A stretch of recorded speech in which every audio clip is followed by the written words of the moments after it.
Mateo capítulo 5 vamos a estar predicando sobre las bienaventuranzas. Bienaventuranza, ¿qué significa? Dichosa, dichosa la persona, la dicha, lo mejor que puede haber es ser bienaventurado. Es como en el Salmo capítulo 1, bienaventurado el varón que no anduvo en consejo de malos, ni en silla de escarnecedores. Ahora aquí el Señor está subiendo al monte. Dice ahí el versículo 1, viendo a la multitud, subió al monte y sentándose vinieron a él los discípulos. Fue en un monte precisamente cuando tú lees Éxodo capítulo 20, cuando está reconformándose al pueblo, que son ya no una familia, sino ya son los descendientes de Abraham. Cuando en Éxodo 20 se está dando a conocer la ley, ahora también en un monte se está dando a conocer ahora los principios de la gracia. En ese momento, en el monte, en el antiguo monte, en ese pasaje nos habla que el monte Sinaí humeaba. Descendió Jehová y entonces mandó a Moisés que ninguno se acercara, que el que tocara siquiera el monte podría ser muerto. Y había truenos y había estremecimientos que hacía que la gente veía con temor todo lo que pasaba allá arriba. El pueblo no deseaba escuchar esa voz y le decía a Moisés, habla tú con nosotros, que no hable Dios con nosotros. No podían soportarlo. Ahora en este monte Jesús está hablando y da a conocer los principios del reino de Dios. Y es muy diferente el monte de la ley, donde se da a conocer la ley, al monte actual donde Jesús da a conocer los principios del amor de Dios, de la gracia de Dios. La ley llamaba, cuidaba de ser maldito y maldecía a todo aquel que no hacía las cosas escritas en la ley. Y ahora el Señor está bienaventurando, dando bendiciones. La diferencia es grande. La voz, que no era de trueno, ahora era oída la voz de Dios en Cristo Jesús, en una dulce voz. Y ahora quien oía no recibía maldiciones, sino recibía bendiciones. En este monte no se limita la entrada a nadie. Allá en ese otro monte solo Moisés. Y ahora aquí cualquiera puede subirlo. Jesús no limitó a nadie que subiera al monte con él. Y así lo está haciendo ahora. El fundamento de este nuevo reino, del reino de Jesús, no es el cumplimiento de la ley, sino ahora Jesús habla acerca de un camino cuyos pasos nos llevan por la humildad, el llanto, la mansedumbre y el anhelo de lo justo. Fíjate ahí en Mateo capítulo 5, ¿cuántas bienaventuranzas hay? 9 bienaventuranzas. ¿Y en cuántas veces se repite es de él el reino de los cielos? Porque de ellos es el reino de los cielos. En el versículo 3, de ellos es el reino de los cielos, y en el versículo 10, de ellos es el reino de los cielos. Como ves, estas bienaventuranzas tienen un carácter progresivo, es como una escalera. Si no pasas por el primer peldaño, no pasarás al siguiente. Es bien importante entender eso. En el cristianismo vamos de gloria en gloria, de peldaño en peldaño. A veces la gente nos ataca cuando empezamos nuestra conversión y luego empiezan los ataques aún de la gente que quisiera nuestro cambio, pero luego dice, ya ves, ¿a qué vas a la iglesia? ¿Para qué pasaste al frente? Mira, todavía sigue siendo igual. ¿No les pasó así a ustedes? ¿No les pasa? A lo mejor a uno les sigue pasando a ustedes Y dice uno, pues sí, pero es un proceso. La Biblia nos señala que Dios es respetuoso con nosotros y va subiendo. Era niño, pensaba como niño, pero ahora ya soy diferente, voy creciendo. Así es que vamos a ir con el comienzo, y lo primero que dice el Señor es que bienaventurado es el pobre de espíritu, porque de ellos es el reino de los cielos. Vamos a orar. Padre, Señor, aquí estamos hoy buscando tu rostro. Gracias porque nos permites subir a ese monte y buscar en tu palabra ese camino nuevo que queremos andar para que tú, Señor, cambies nuestras vidas. Venimos aquí entendiendo que solo tú lo puedes hacer. Entendemos que nosotros por nosotros mismos no lo vamos a hacer, y también entendemos que solo se vive una vez en la vida, y queremos, Señor, vivir esta vida de la mejor forma, de una forma que te agrade y que seamos de bendición para los que nos rodean. Queremos que nuestros hijos crezcan en amor. Ayúdanos, Señor. Queremos crecer siendo como tú. Ayúdanos a andar en tus caminos, aunque solo sea pequeñitos cristianos, pero ayúdanos a ser cristianos. Danos a conocer tu palabra en Cristo Jesús. Amén. ¿Quién es pobre de espíritu? Alguien que es pobre de espíritu es sensible a su propia pequeñez, debilidad y pobreza. Imagínate, los discípulos habían visto a Jesucristo cómo sanaba enfermos, cómo estaba resucitando muertos, cómo a los endemoniados los liberaba, y estaban impresionados al ver el carácter y la actitud de Jesús. Ellos veían la excelencia de esa personalidad de Cristo y estaban cerca de Él. Y al decir que ellos son pobres, Jesús cuando se siente y les dice, bienaventurados los pobres de espíritu, ellos han de haber pensado, pues sí, soy pobre. Vuelven los ojos de verlo a Él, y comparado con Él, pues sí, cierto, soy un pobre de espíritu, soy pequeño, soy muy falible, no soy tan amoroso como el Señor, no hablo tan sabiamente y no tengo ese poder de hacer tanta bendición, sino al contrario, a veces soy de carga y de bendición y de egoísmo. Así es que es cierto, soy pobre de espíritu, pero Dios dice que soy bendecido, bienaventurado. ¿Cómo me estás diciendo a mí que soy bienaventurado? Y eso es porque aceptan su pequeñez y su debilidad ante el Señor Jesucristo. También pobre de espíritu es alguien que es sensible de su propia inmundicia.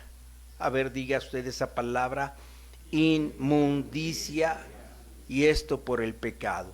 Los que escuchaban a Jesús no tenían toda la teología que ahora tenemos, de que era Él el nacido de Dios que vino por parte del Espíritu Santo en una virgen y fue concebido. No tenían toda esa teología de saber que era el Dios Padre, Dios Hijo y Dios Espíritu Santo, pero sí tenían la suficiente evidencia para saber que allí estaba el Santo de Israel, y que eso era suficiente al ver lo que Él hacía y lo que decía, para que su espíritu se moviera a la realidad de que ellos no merecían estar cerca de alguien tan grande como Él. El obrar de Jesús, el hablar de Jesús, hacía que cayeran en cuenta de que su propio corazón habitaba el egoísmo, su debilidad y su corrupción. Fíjate, ahí mismo el Señor va diciendo en Mateo 5:22, cualquiera que se enoje contra su hermano será culpable de juicio, y cualquiera que le diga necio será culpable ante el concilio, y cualquiera que le diga fatuo, que es como idiota, quedará expuesto al infierno de fuego.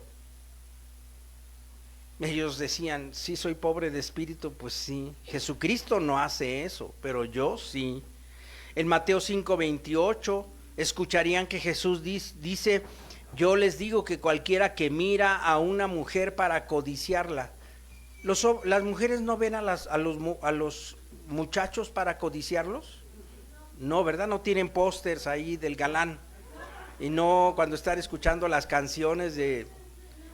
Yo tengo celos con Miguel. ¿Con Miguel se llama? Luis Miguel, ¿verdad? Estoy celoso porque no sé qué pasa en la mente de mi esposa, que le emociona mucho sus canciones. Pero debemos de admitir que hay un problema, ¿verdad?, con el cual estamos lidiando todos. Y dice el Señor, ten cuidado con eso, porque yo te digo que cualquiera que mira a un hombre, a Luis Miguel, para codiciarlo, ya adulteró con él en su corazón, mujeres. Y el Señor sabe muy bien que los hombres tendemos también a estar mirando a las mujeres con esa lujuria. Así es que ya sabemos, y este mundo a qué está buscando ahora en este mundo de la imagen, qué mujeres nos presentan. Mujeres que tratan de visualizar su cuerpo. También el Señor en Mateo 5:32 decía acerca de el divorcio, el que yo digo que el que repudia a su mujer, a no ser a causa de fornicación, hace que ella adultere, y el que se casa con la repudiada comete adulterio. También en el versículo 34 de Mateo 5 dice, no os juréis en ninguna manera, ni por el cielo, porque es el reino de Dios. Cualquier que promete, que jura, no lo hagas. Y también nos dice en Mateo 7:1, no juzguen para que no sean juzgados. Así es que cualquiera que escucha y que lee el Sermón del Monte queda atravesado a la realidad de su propio pecado. Yo no puedo. A mí me atravesaba esta parte de Mateo 5 cuando todavía no era cristiano, y ya sabía que por aquí estaba el asunto de que si tu enemigo te golpea en una mejilla, ponle la otra mejilla. No, ahí sí no lo creo. No, es más, nadie es cristiano, yo decía. Nadie es cristiano. Pero cuando llegué a mi propia situación, yo decía, Señor, yo no puedo ser cristiano. Yo no puedo hacer eso. Cuando sinceramente le admití al Señor, yo no puedo hacer eso, fue cuando sentí, no lo vi, pero sentí la sonrisa de Jesús diciéndome, muy bien, tú no, ¿verdad? Si yo no puedo, yo no merezco estar aquí leyendo la Biblia. Ah, qué bueno. Bienaventurados los pobres de espíritu. Luego dice, el que te pida una cobija, no tan solo le des la cobija, sino le des 2 cobijas. No, quítate tu cobija y dásela. Y yo decía, no, Señor, yo no puedo hacerlo. Y me decía el Señor, ah, qué bien, estás entendiendo.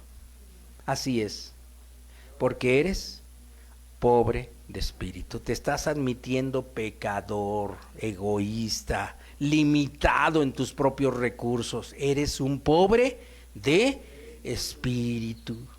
Así es, bienaventurado.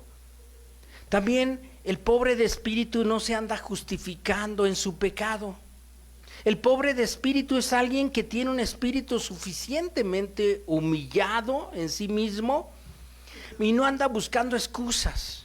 Ya llegó el punto en el que sabe que las excusas no ayudan de nada. Adán, el primer pecador, junto con su esposa, cuando se escondió y Dios le pregunta, ¿quién te dijo que comieras de ese fruto? Más adelante Adán le dice, pues la mujer que tú me diste, ella me dio. No soy yo el culpable. Excusas, excusas y excusas.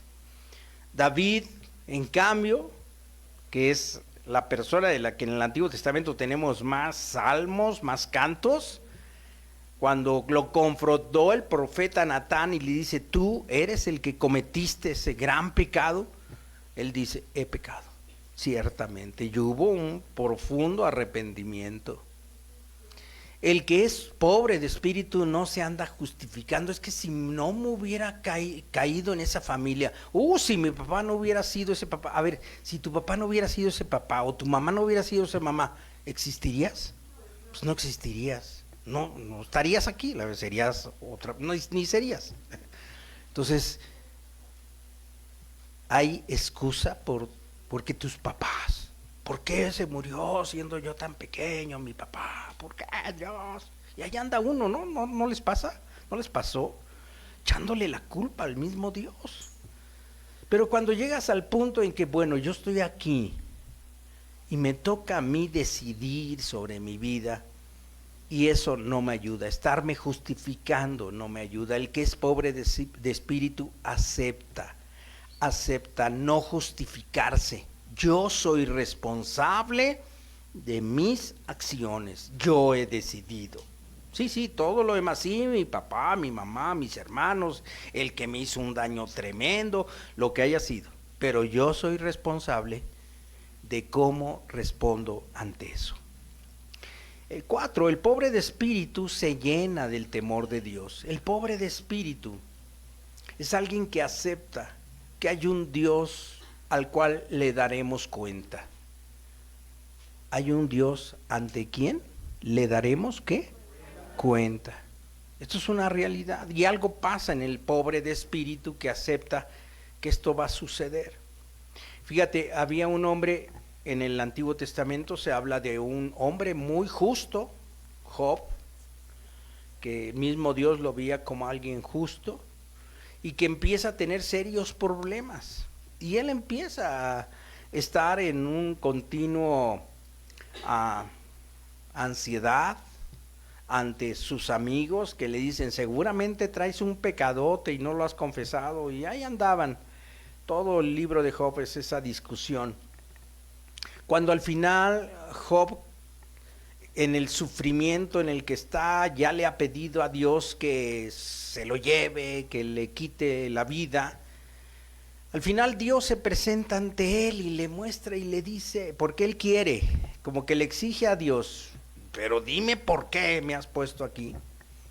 Al final Dios se presenta y le dice, entonces tengo que darte explicaciones de por qué sufriste injustificadamente. ¿Tú estuviste conmigo cuando creé la ballena? ¿Tú estuviste conmigo cuando hice las estrellas? Tú sabrás todo, tú debes de saber todo lo que solo Dios sabe.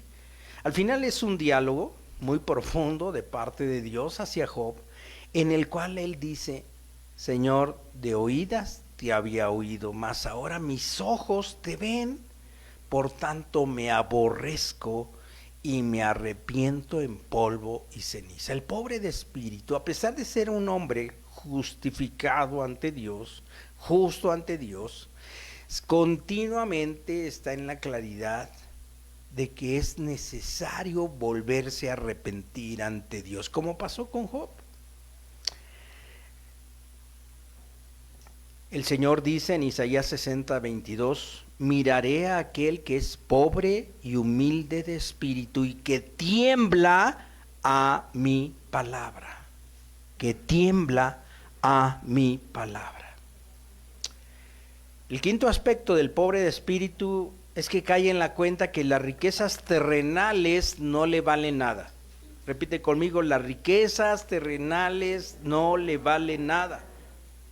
Buena parte de nuestros pecados se cometen porque consideramos como mayores las riquezas o placeres que debemos disfrutar nosotros.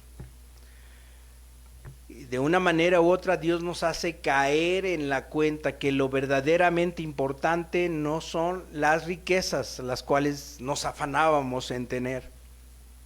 Dios no promoverá al orgulloso. Dios no promoverá al amador de las riquezas y de sus propios beneficios. Dios no buscará que estén en el reino de los cielos los verdaderamente humildes, los que no estén realmente quebrantados por sus pecados y sensibles a sus propias miserias. Tiene que ser alguien suficientemente pobre de espíritu y que no esté buscando su propio beneficio para que acepte que lo mejor está en el reino celestial. Si no, su reino seguirá siendo el reino de este mundo, porque ese es mi reino, yo quiero mi reino, hágase mi voluntad. ¿Te acuerdas los 10 leprosos? En Lucas 17, versículo 17 nos narra esa situación en que llegaron 10 leprosos. ¿Cómo estaban con sus reinos terrenales? Bien empobrecidos, pobrecitos. Un leproso en los tiempos de Jesús, tenían que echarlo de la casa, del trabajo, se quedaba sin nada. Vivían en una colonia de leprosarios, todos ahí mendigando la comida. A veces los parientes les daban, a veces no. Y llegaron 10 leprosos a ver a Jesús, y Jesús les dice: vayan a Jerusalén. Ellos obedecieron rumbo a Jerusalén, y los 10 fueron limpiados. ¿Y qué pasó? ¿Cuántos regresaron a adorar a Jesucristo? Solo uno. Los demás vieron que ya su reino terrenal se había restaurado y quisieron rápido a disfrutar. Familia, ya estoy aquí otra vez, trabajo, bienes, salud, ya tengo todo. Y solo uno, ¿qué hizo ese uno? Vino y adoró al Señor y se postró. ¿Qué consideró más importante, el reino terrenal o el reino celestial que ofrecía Jesucristo? El reino celestial. Y hay gente que se enoja con Dios: es que ya soy cristiano y yo le pedí que sanara a mi enfermo y no se lo sanó. Así me encontré una familia. Oiga, pero ¿por qué no asiste? No, es que yo estuvimos orando por mi mamá, y mira que si oramos, pero oramos. Ajá, pero murió. ¿Qué edad tenían? Pues 80 años, pero pues oramos para que bueno, la lógica, ¿no? Las lógicas. Pero, y entonces, pues sí, ¿cómo murió? ¿Y por qué ya no van a la iglesia? Porque murió. Ay. ¿Y si hubiera sanado la mamá? ¿Qué hubieran hecho? ¿Si hubieran asistido y estado bien complacidos con Dios? ¿Tú crees? No, pues hubieran seguido en la misma ruta, ¿verdad? Porque así somos. Solo aquel que acepta que es duro y ambicioso en su propio reino y que dice: Señor, no debo ser así, Padre, cámbiame. Yo no quiero estar en esa forma de pensar, que no anhelo tu reino. Señor, quiero que tú me des la oportunidad de ver mi miseria, y tú dices que soy pobre de espíritu. De ellos es el reino de los cielos. Así que solo llegan los que se aceptan inmundos, los que se saben vestidos de harapos, los que saben que solo Dios puede quitar esas ropas de inmundicia, y sabe que Dios quiere vestirlos de vestidos reales, brillantes, con gloria. El reino de los cielos viene a significar que el Señor te quiere vestir con su belleza, no con la belleza con la que te ha rodeado. Los pobres de espíritu son bendecidos en todas las condiciones. Si están en una choza, son bendecidos. Son bendecidos si están en una prisión. Son bendecidos si están en los hospitales. Son bendecidos si están en las llamas. Son felices y bendecidos porque son herederos del reino de Dios. Un pobre de espíritu da la prioridad a aceptar que solo la riqueza de Cristo les enriquece, y no hay otro lugar. Cuando en Marcos 10:28 Pedro le dice: Señor, nosotros hemos dejado todo y te hemos seguido, Jesús le dice: pues tendrán más todavía, 100 veces más, en este siglo y en el siglo eterno, cuando es Dios quien te viste, cuando es Dios quien te levanta, cuando es Dios quien te da la oportunidad de estar revestido del reino que Él ofrece. Así es que podemos concluir: el orgullo y las riquezas de este mundo son dos grandes obstáculos.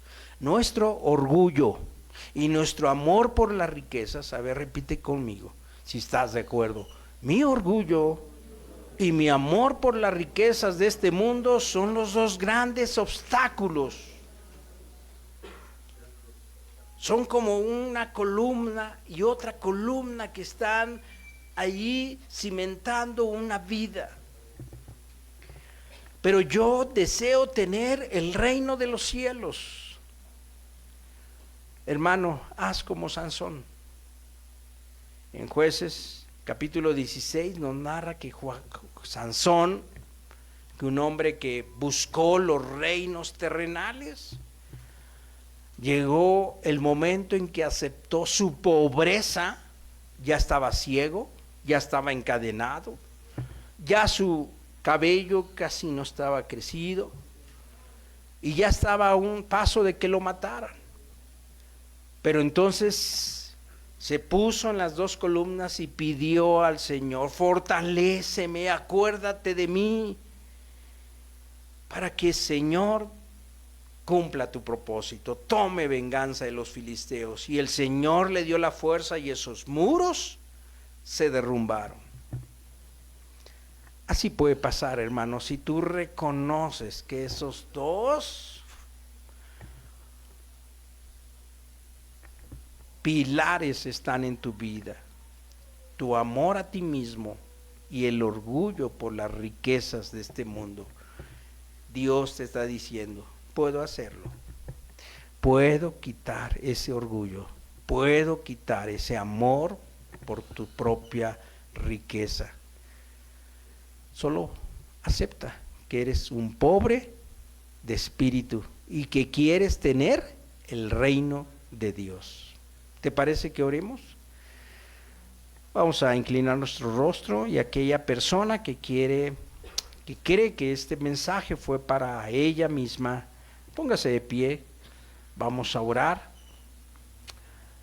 Señor, y estamos contigo buscando tu rostro, y así, Señor, buscando tu rostro, aceptamos que somos pobres de espíritu, muy limitados en nuestros propios orgullos y placeres, muy atados al amor a las riquezas, al amor al trabajo, al amor a los bienes de este mundo, Señor, y no queremos seguir así.